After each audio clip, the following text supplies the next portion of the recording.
En el área de miembros me preguntasteis, ¿sería capaz de ganar Ayrton Senna con un Fórmula 1 actual? Esta pregunta me hizo recapacitar acerca de las diferencias de conducción entre los Fórmula 1 de ahora frente a los de finales de los 80 y primeros 90. Y os adelanto una cosa, es muy diferente.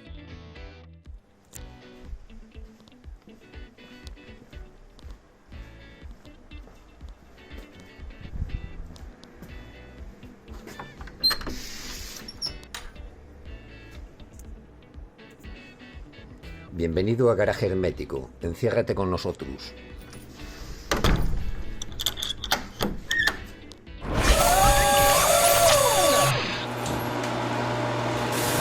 ¡Qué gran idea me habéis dado!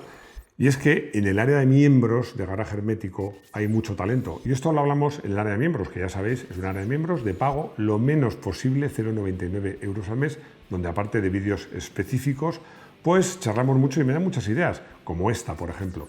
Además, en este vídeo tenemos una invitada especial, nuestra mesa hermética. Vamos a comenzar por el principio. ¿Y cuál es el principio? ¿Cómo se condució Fórmula 1 en los 90? No. El principio es clarísimo. El principio es que, por supuesto, Ayrton Senna hubiera corrido en los años que corrió, 10 años después, en la actualidad, hubiera sido un piloto competitivo y capaz de ganar mundiales. Y que seguramente hubiera sacado los colores a más de un piloto actual. Porque, a ver, os voy a hacer un spoiler, es que los Fórmula 1 de ahora son más fáciles de conducir que los Fórmula 1 que condujo Ayrton Senna. En resumen, que para mí Ayrton Senna hubiese destacado en cualquier mundial que hubiese corrido entre 1950 y 2023. En cualquier cosa, hombre, estamos de acuerdo. Estamos de acuerdo, pero vamos a poner peros a este vídeo. Rodrigo en este vídeo se va a erigir, como hace siempre, en la voz del pueblo. ¿Y qué se preguntará más de uno en este momento? ¿Cómo demonios sabes cómo se conducía la Fórmula 1 en los años 80, 90 y ahora? ¿Por qué? ¿Has probado alguno? No, he probado coches relativamente próximos a un Fórmula 1, pero me atrevo a hacer este vídeo y a contarlo por dos razones. Una muy sencilla, lo que los franceses llaman métier, oficio, y la otra, la segunda, mis conocimientos de ingeniería. El asesino es el mayordomo. Me apetecía un montón poner este título. Uy, un poco de modella que hablamos en francés, ¿no? Es que Rodrigo es políglota. No se calla en ningún idioma, pero la verdad es que me encanta este tópico típico de las series policíaco-detectivescas, que es lo que voy a hacer en este momento, entre comillas, destripar un poco la conclusión. Los Fórmula 1 de ahora tienen 4 características que lo diferencian mucho de los antiguos. Pesan más, son más pesados. Tienen una aerodinámica más eficiente. Tienen más goma en contacto con el suelo y motores más progresivos, sobre todo ahora que son híbridos. Y esto se nota y se nota mucho. ¿No me creéis? Bueno, pues es que la prueba son las imágenes. Fijaos, por ejemplo, unas imágenes que a mí me entusiasman. Esa vuelta que dio récord Ayrton Senna a Mónaco, cuando dijo que había visto a Dios, no me extraña, a Dios y a toda la corte celestial. Pero lo más importante es que nos fijemos en el volante, cómo se va peleando con el volante, va dando constantemente golpes de volante para sujetar el coche. Bueno, y hoy día, si os fijáis en los pilotos de ahora, no gestionan, no son tan bruscos con el volante, no hacen constantes correcciones. Ese es el resultado. Vamos ahora por la causa y vamos a ver cómo influyen los factores que os he contado. Razones de peso. Como este apartado va a ser una auténtica ensalada de cifras, creo que lo vais a ver más claro en nuestra mesa hermética. Vamos a hablar de peso. Lo que voy a contar en la mesa hermética son cifras, pero así las tenéis más claras. Vamos a hablar lo que pesaban los coches, siempre hablamos de pesos mínimos. Tu coche puede pesar más, pero no menos. En 1980, el peso mínimo de los Fórmula 1 era 575 kilos. Luego en el 81 se le añadieron 10 kilitos más. Bueno, os lo digo porque a algunos sonará. Luego bajaron, se puso 505 kilos, curiosamente. Pero ahora llegamos a 2023. Uy, que me equivoco, 2023. ¿Cuál creéis que es el peso? Bueno, muchos lo sabréis. El peso mínimo actual. Estamos hablando de 796 kilos. Es decir, más o menos un 40% más de aumento. Estamos hablando de 221 kilos más. Os puedo decir una cosa, para que os hagáis una idea. Un Fórmula 1 de ahora pesa más o menos lo mismo que uno de 280, pero si en vez de un piloto fuera el piloto y 3 ocupantes. Un coche más pesado, por supuesto, es menos eficaz, pero también es menos ágil. No puedes estar constantemente corrigiendo porque las inercias son mayores. Aparte que hemos hablado del peso, pero además los Fórmula 1 de ahora son, además, mucho más grandes. Aerodinámica total. Los primeros Fórmula 1 que llevaban efecto suelo, que además llevaban esas faldillas que ya sabéis que arrastraban, colgaban de los pontones hasta el suelo y lo cerraban casi herméticamente, tienen una aerodinámica muy eficaz también, pero eran tremendamente complicados de conducir. ¿Por qué? Lo vamos a explicar también en nuestra mesa hermética. Vamos a entrar en detalle en la aerodinámica, porque los coches, vamos a pintar el suelo, una rueda y otra. Lo voy a hacer súper sencillo para que lo entendáis. Los coches de efecto ala tenían el efecto ala desde el principio hasta el final. Eran así. Bueno, pinto el coche, da igual. Lo importante es esto, que toda la parte inferior del coche era curva. Después, con el fondo plano, hasta el eje trasero, desde el eje delantero hasta el eje trasero, todo el fondo tenía que ser plano, lo cual impedía que hubiera efecto ala. No del todo, porque estaban los famosos difusores. A partir del eje trasero, hacía un poquito. Y aquí también hace un poquito para adelante, con lo cual, como veis, esto es una curva, una ala de avión del revés y esto es un fondo plano. Lo más importante es que si hiciéramos un gráfico donde aquí ponemos los kilos de apoyo del aire y aquí ponemos la velocidad, la curva, o sea, el gráfico no sería así, sino que es así. Esto parece una tontería, pero dificulta mucho la labor del piloto. ¿Por qué? Porque a lo mejor resulta que en una curva no entras a 160 y a 170 sí. Esto lo contamos hablando de lo difícil que es llevar un Fórmula 1. Es muy importante que tengáis esto en cuenta, además para entender incluso los comentarios que hacen los ingenieros en la televisión. El aumento del apoyo aerodinámico no es lineal, es una progresión geométrica. ¿Y por qué vuelve el efecto suelo? Bueno, Rodrigo lo pregunta, pero sé que lo sabe. Lo que pasa es que como se ha erigido hoy en la voz del pueblo, por si alguno no lo sabe.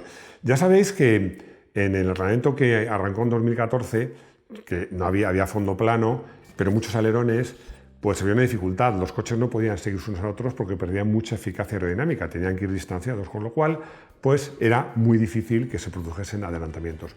El efecto suelo, entre otras ventajas, es que produce menos aire sucio, como se dice técnicamente. Entonces los coches, ya lo estáis viendo esta temporada con el nuevo reglamento, bueno, esta y la anterior, ya pueden coger el rebufo. Es por eso que la FIA volvió a rescatar, con algunas limitaciones, el efecto suelo. Los Fórmula 1 de ahora, que por supuesto no llevan esas faldillas que, como digo, cerraban el coche completamente, son muy eficaces. Además están erizados de alerones. Y claro, un coche con tanto apoyo aerodinámico, el coche va más pegado al suelo.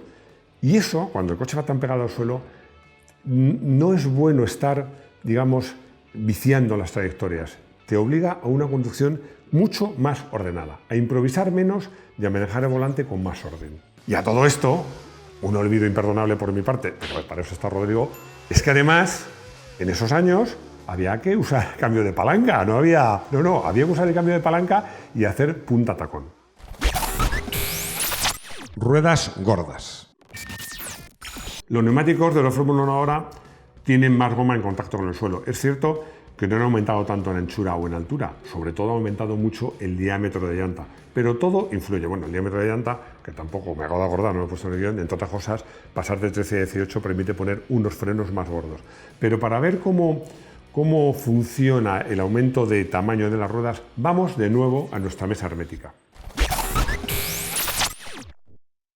Vamos a hablar de la ventaja que tiene neumáticos más grandes. Más grandes, no más ancho. ¿Por qué? A ver, vamos a dibujar, si un neumático, este es el suelo y el neumático es así, esta huella, si la viéramos desde arriba, pues es en un neumático de Fórmula 1 más o menos así. El coche va para allá sería la pisada. ¿Qué conseguimos poniendo un neumático más ancho? Pues si es más ancho, la pisada, el coche hemos dicho, va para allá. Es más ancha. Más goma en contacto con el suelo, el coche es más estable, pero sobre todo es más estable en curva. Es decir, el neumático más ancho sujeta más el coche en las curvas. Pero, ¿qué pasa si ponemos el neumático de más diámetro?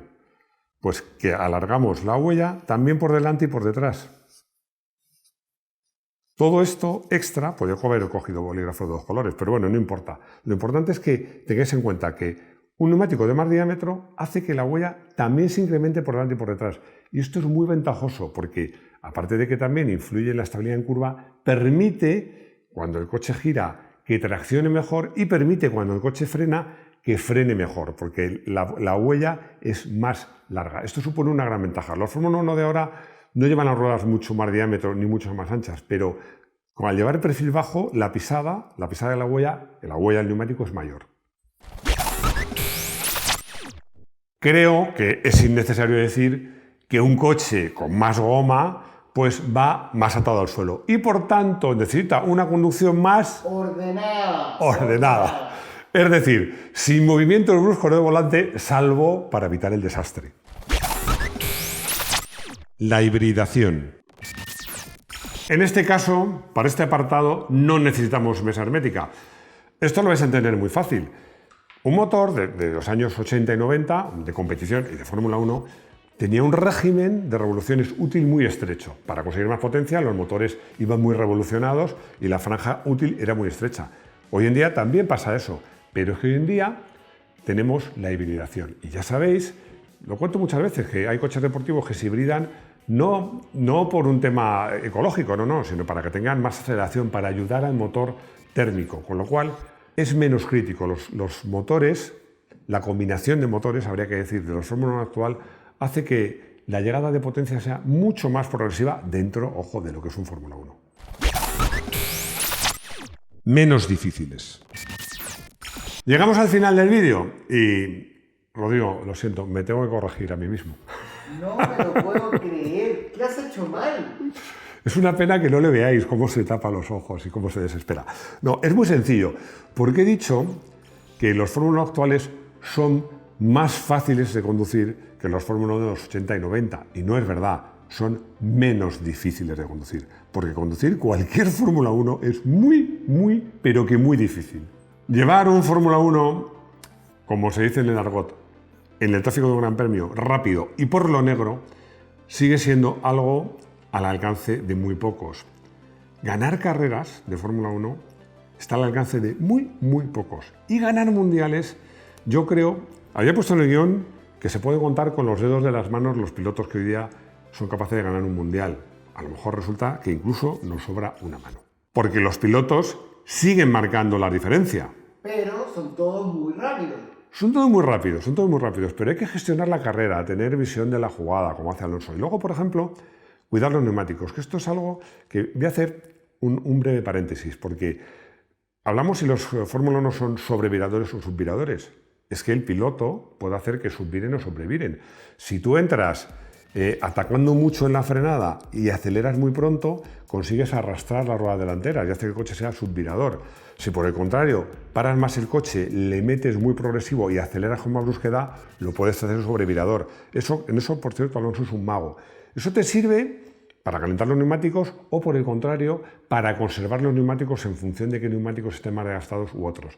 O sea que ser un buen piloto de Fórmula 1, hay que ir rápido, por supuesto hay que ser rápido, muy rápido, pero no solo eso. Hoy tenemos una novedad, que la conclusión va a ser en nuestra mesa hermética.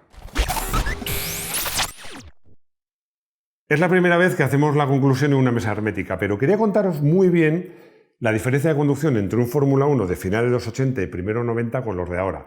Insisto, eran coches más ligeros, con menos goma, con menos apoyo aerodinámico, te permitían jugar más con el coche, eran mucho más ágiles. El truco era muy sencillo, aproximar el momento en el que dejas de frenar con el momento en que empiezas a acelerar. Haces curvas mucho más en V, más agresivas. Esto lo contamos además hablando de motos, porque las motos han cambiado, pero os diría que casi en el sentido contrario. Bueno, lo que haces es que te tiras muy rápido al vértice, frenas tarde, paras como puedes y enseguida aceleras muy pronto. Frenamos hasta aquí y aceleramos prácticamente aquí. Estamos muy poco tiempo en ese periodo donde ni frenas ni aceleras. Estás dejando correr el coche. Pero es que los Fórmula 1 de ahora tienen más paso por curva. Son más pesados, más goma, más apoyo aerodinámico, tienen más paso por curva, pero son menos ágiles. Entonces, requiere una conducción más ordenada, lo decíamos antes. Puedes frenar más tarde, pero tienes que hacer una curva muy redondita, muy redondita, muy redondita, muy redondita. Aquí me ha salido un poco mal. Para que el coche no pierda velocidad. Como pesa mucho, te va a costar frenarlo y te va a costar acelerarlo. Lo más importante es que no pierda velocidad. Por eso, si os fijáis, en las trazadas de los Fórmula 1 de ahora son mucho más redondas. Os voy a poner un ejemplo que os puede iluminar acerca de esto. Si ves las motos, mirad las trazadas de las motos de Moto 3 y de las motos de MotoGP. Y ya veréis que las motos de Moto 3 redondean mucho las curvas y las de MotoGP son mucho más agresivas. Bueno, pues las Moto 3 serían los Fórmula 1 de ahora, las MotoGP los Fórmula 1 de antes. Recientemente probé y probamos, porque también vino Rodrigo conmigo, un BMW M8 Competition, o Competition, como quieran llamar. Ha pasado el tiempo, ya 5 meses. Ha pasado el tiempo. Pero lo he elegido como coche del día porque de alguna manera le sucede como a los Fórmula 1. Es un coche más grande, que por ejemplo fue el M3 en su momento, más pesado, con más goma, con más potencia, con más electrónica. Bueno, y pasa lo mismo que con los Fórmula 1 de ahora. Te exige, perdona muchos errores por la electrónica, pero si hacemos que la electrónica no entre en acción, porque cuando entra que algo estamos haciendo mal, es un coche que exige una conducción mucho más ordenada, más precisa, de no hacer brusquedades con el volante, te permite menos hacer eso que un coche más ligero, como por ejemplo el primer M3. Creo que es una buena comparación. Llegamos al consultorio donde Aurelio me pregunta que él yo creo que lo hace por temas de seguridad, porque, por cierto, en MotoGP se están planteando esto, que es que los Fórmula 1 lleven ABS o las motos. Bueno, la respuesta es, hombre, deja que los pilotos hagan algo, que ya no tienen embrague, no tienen palanca de cambios, tienen un montón de ayudas a la conducción, si encima tienen frenadas con ABS, bueno, bromas aparte, yo creo que la FIA, con buen criterio, pues quiere mantener, digamos, limitadas las ayudas electrónicas a la conducción para que el piloto se luzca. Emilio me pregunta que por qué los Fórmula 1 no usan neumáticos que duren toda la carrera, si no se pueden hacer. Claro, se pueden hacer neumáticos que duren mira las 24 horas de Le Mans, hacen 2 horas o más y 3 con el mismo neumático. Bueno, el reglamento les lo impide. Es cuestión de poner unas gomas más duras y que los pilotos las cuiden más. Lo que pasa es que la FIA, pues, obliga, porque te obliga a usar al menos 2 tipos de neumáticos distintos. O sea, te obliga a que hagas al menos una parada en boxes. ¿Por qué? Porque los boxes son parte del espectáculo. Hoy, además, dentro de un rato, vamos a grabar un vídeo sobre accidentes de boxes. O sea que los boxes y las paradas en boxes son parte del espectáculo también en la Fórmula 1. Aquí os traigo esta revista de 250 páginas, que dije 100, dije 300, no, 250, la revista 0 a 100. Este no es el vídeo de 0 a 100, pero estamos haciendo una promoción con ellos, un concurso con intros, con saludos vuestros. Las reglas son muy fáciles, mandarlos en horizontal. Da un poquito más de trabajo, pero nos viene bien en horizontal. Cuidad del audio, si es en teléfono no os alejéis mucho porque si no se oye, que no haya ruido. Y luego, hombre, las más divertidas y más originales, pues serán las elegidas. Nosotros, os lo digo yo, elegiremos las 10 que más nos gustan. Y vosotros elegiréis la ganadora, que va a ganar una suscripción anual, trimestral a la revista, o sea, 4 pedazos de revista como esta, a la revista 0 a 100. Bueno, y eso es todo. Todo no. Daros las gracias por seguirnos hasta aquí, por escucharnos, por aguantarnos y deciros que os esperamos de nuevo en nuestro garaje hermético. Hasta pronto.